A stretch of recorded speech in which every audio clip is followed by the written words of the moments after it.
I made it public. On my death, there's a fund for my then widow, and 90% will go into an S&P 500 index fund, and 10% of Treasury bills. S&P 500 is probably the most popular index that we always hear from the media. In this video, I'm going to talk about what is S&P 500. As an Aussie investor, why should we care to invest in an S&P 500 index fund? I'm going to compare 5 ETFs that provide us with the US broad equity market exposure. Hi, my name's Irene. Welcome to my channel. Now let's jump right in. Before we dive into the ETF comparison, let's briefly talk about what is a S&P 500. S&P 500 stands for Standard & Poor's 500. Standard & Poor's is the name of an American credit rating agency. Now it changed its name to S&P Global Rating. It's one of the big 3 credit agencies together with Moody's, Fitch Rating that we normally hear from the bond ratings. Currently, to be eligible for S&P 500 index inclusion, a company must be a US company. Rates can be included, but any closed-end funds, ETFs, ADRs are not eligible for inclusion, and it has to have a market cap of at least 11.8 billion US dollars. It has to be highly liquid, and it has to have a public float of at least 10% of its shares outstanding, and its most recent quarter's earnings and the sum of its trailing of 4 consecutive quarters earnings must be positive. S&P 500 includes the largest 505 US companies based on the market cap, and this index adopts the market cap weighting method, which means that the companies with bigger market cap will have heavier weight. Therefore, these companies will have greater influence on the index. So to put that into perspective, the top 20 companies account for almost 40% of the weight as of shooting today. So these 505 companies represent about 85% of the US stock market. So in general, this index is a good indication of the movement of the US stock market or economy as a whole, because economy is made up of all these public companies as well as private companies, of course. But why would I care is the US stock market. I'm pretty happy about our local Aussie stock market. Companies pay out generous dividend, and the long-term return of our broad market index looks pretty good. It may look a little bit flatter than the S&P 500, but it's good enough. Well, that's a very good point, but there are 2 reasons that you may want to consider to invest in the US broad market index fund to complement your Aussie stock market exposure.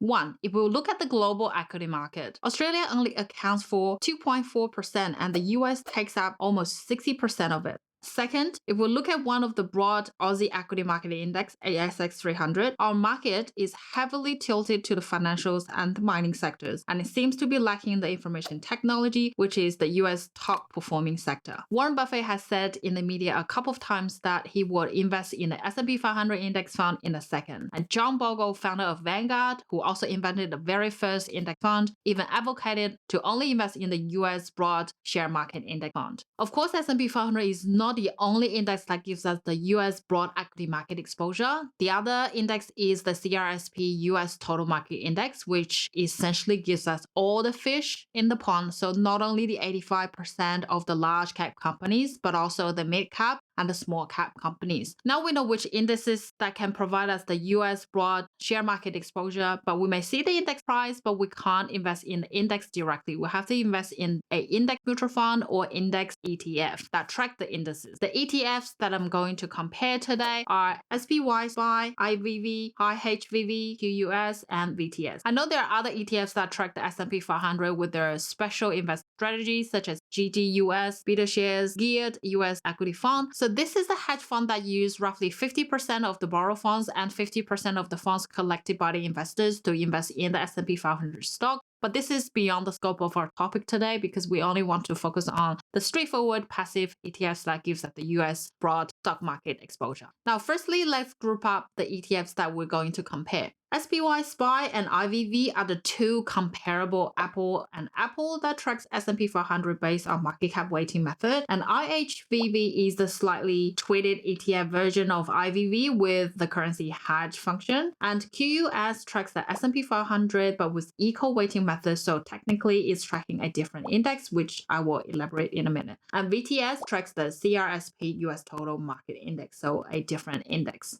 For Aussie investors, we may not be so familiar with the name of SPY, but this actually was the very first ETF that was launched in the US in 1993. It belongs to a group of ETFs called SPDR that SPDR stands for Standard and Poor's Depository Receipt. And SPDRs are ETFs that managed by the State Street Global Advisor SGA and are traded in the US, Europe, Asia Pacific. For a very long time, SPY was the largest ETF that was traded in the US, and it was only introduced to ASX 21 years later in 2014. And similarly, IVV has the same ticker, traded in the US, and it was firstly launched in 2000, and 7 years later it was introduced to ASX.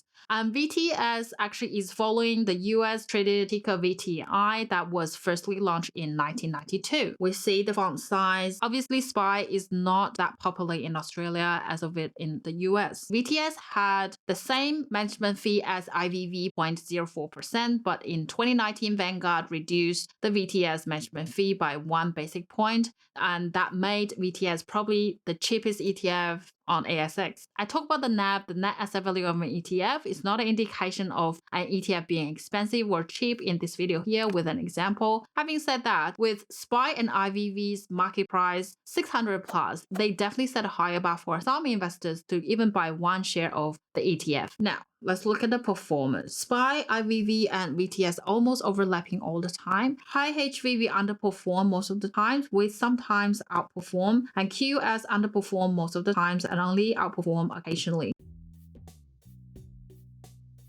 Both SPY and IVV, they are managed by the big fund providers, and they provide almost exactly the same returns as they should be because they're tracking exactly the same index with their own tracking error. And IVV's management fee is more than half of the SPY's management fee, and it's got a bigger fund size, it's more liquid than SPY, so I don't see why I don't pick IVV. Now, IVV and IHVV. So to help IVV to have the currency hedge function, we can see that IHVV has additional currency forward contracts in the holding. Basically, when Aussie dollars rises in value related to US dollars, IHVV will outperform. On the contrary, if Aussie dollar loses value to US dollars, IVV will outperform.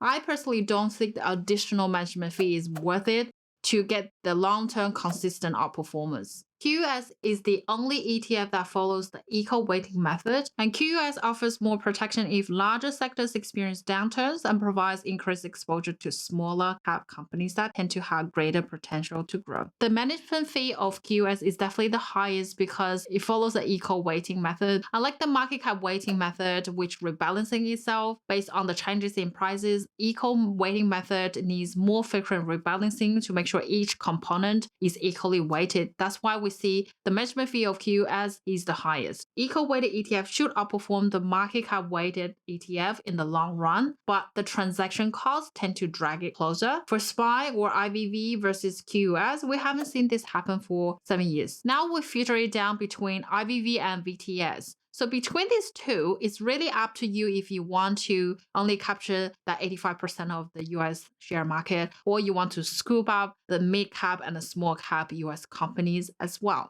Hey Irene, I have VGS in my portfolio already. Do you think I should still consider IVV or VTS? That's a very good point because VGS already covers 624 US companies out of its 1,500 holdings. So if that's the case, you may drop the idea of investing IVV and VTS because that will give you a lot of overlapping. But if you don't, let me tell you a very best combo. That is VEU plus VTS. And these two ETFs that have zero overlapping stocks, and VEU offers a very attractive management fee as well, 0.8%. And these two ETFs combined almost give you something under 8,000 holdings globally plus the US total market. But I have to say that VEU and VTS, they're not available through Vanguard Personal Investor, nor do they have the matching managed fund version through the Vanguard Personal Investor. So you have to invest in a normal online broker. So where do I buy and sell these ETFs? Preferably, you want to find a chat-sponsored online broker that offers you brokerage fee lower than $9.50. If you're in the US, here are the tickets that you can invest in S&P 500 index or the US total market index. Well, I hope you enjoyed watching this video and grab some information that you're looking for. My name's Irene. I'll see you next week. Bye.